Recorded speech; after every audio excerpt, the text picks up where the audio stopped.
And to me, that's an interesting story because there are real issues at the core of that and real choices that we have to make, and people can watch that and learn choices. Now, the hero doesn't always necessarily have to make the right choices. You can have the hero make the wrong choices or doing the wrong things, but then that rises to the level of great drama.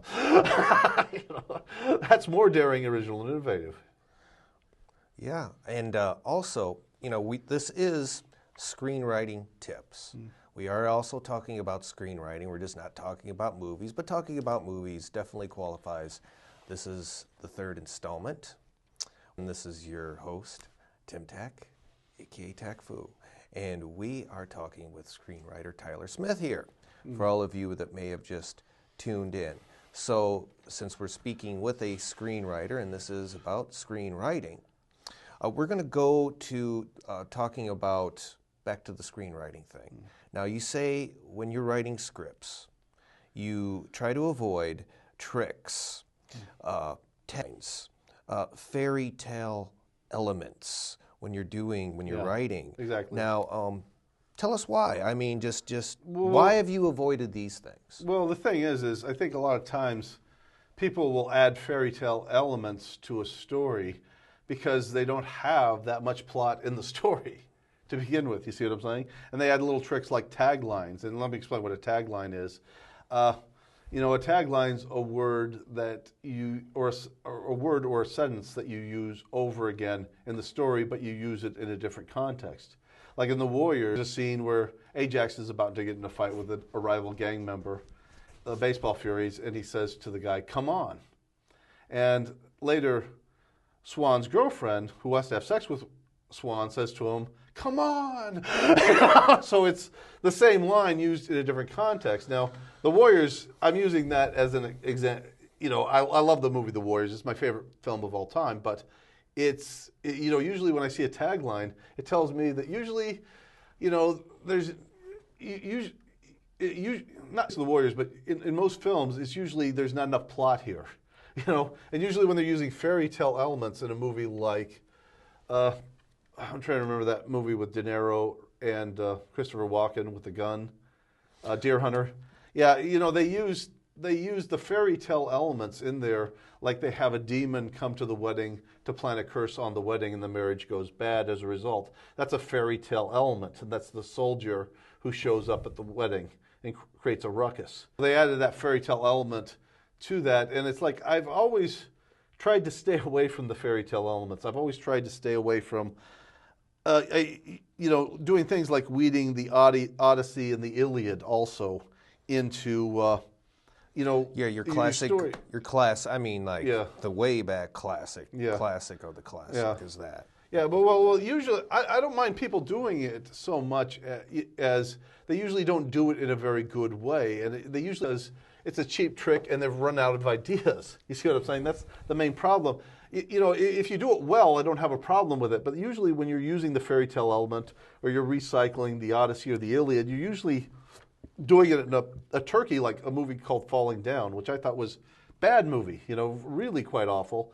And it's the Odyssey story told, from a guy who's having a nervous breakdown. And I was watching it, I was kind of going, okay, this is a ripoff of the Odyssey, a bad ripoff. And I was like, so what? This is that impresses a lot of other screenwriters who are in the business and studio executives. Like, wow, they weave the Odyssey into this story. I'm like, big freaking deal. So what? What did we learn from the film? Not very much. How do we grow as people? We really didn't. In my opinion, I just thought it was a terrible excuse for a movie. Well, since we're talking about tricks that Tyler doesn't like to use, how about tricks? Well, I wouldn't call them tricks. References techniques that you like to incorporate. Stylistic approaches. Stylistic approaches. There you go. Yeah. Tell us about that. Tell the stylistics. Well, one of the things I like to do is I like what they did in the movie Alien, where they would take biblical references. Like if you notice in Alien, Cain is the first one to get it, to die in the story. And in the Bible, who was the first human to get killed? Cain. You know what I'm saying? That was a biblical reference, and that was intentionally done by the filmmaker, to incorporate that in the story. So that was, kind of what Edgar Allan Poe did, where he would have references to other great works that he admired, in his stories. That's one of the techniques I try to use when I'm writing something. I'll have references to other great works as a little like wink or homage there. Yeah. And you've mentioned David Lynch. You've mentioned how you particularly like what he's something of, here's a box, he's thinking outside it, here's the parameters of the painting, he's painting outside that. Yeah. He's a guy who paints out. Most movies are paint by the numbers. You do this, you do that, and you got an action film. You do this, you do that. You've got a romantic comedy.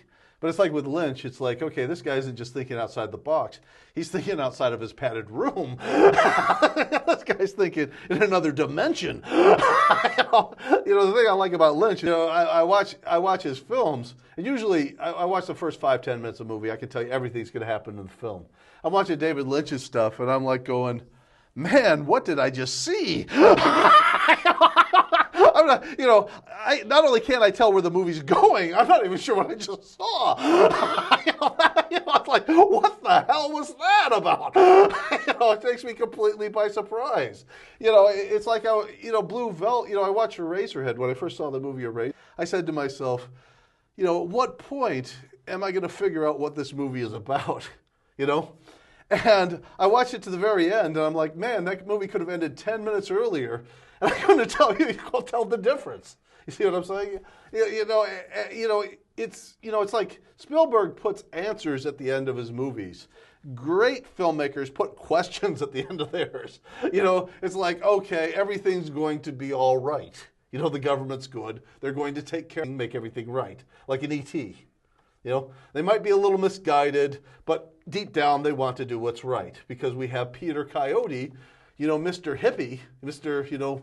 Peace and Love, playing the government bureaucrat. So we know these guys are good people. They're kind-hearted, decent people. Because Peter Coyote, who's Mr. Love and peace and do what's moral, is playing this kind-hearted scientist. And by the way, I thought that was Peter Coyote's best performance of any film. I really thought Oscar caliber. Excellent actor. He really, but it amazes me also how his range as an actor. The guy can do just about anything. But the thing is what I really like to see about people like Lynch is the fact that, I'm watching Blue Velvet, and we have this music that sounds like it's out of a science fiction film. And we have these Beatles that are fighting and attacking each other.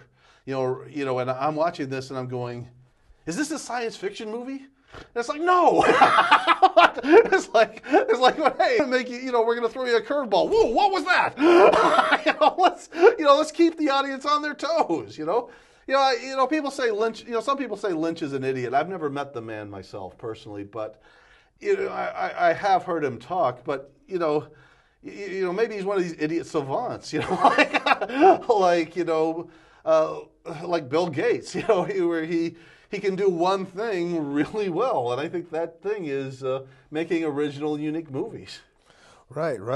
Mulholland Drive, Wild at Heart. Yeah. These films. Yeah. Like that?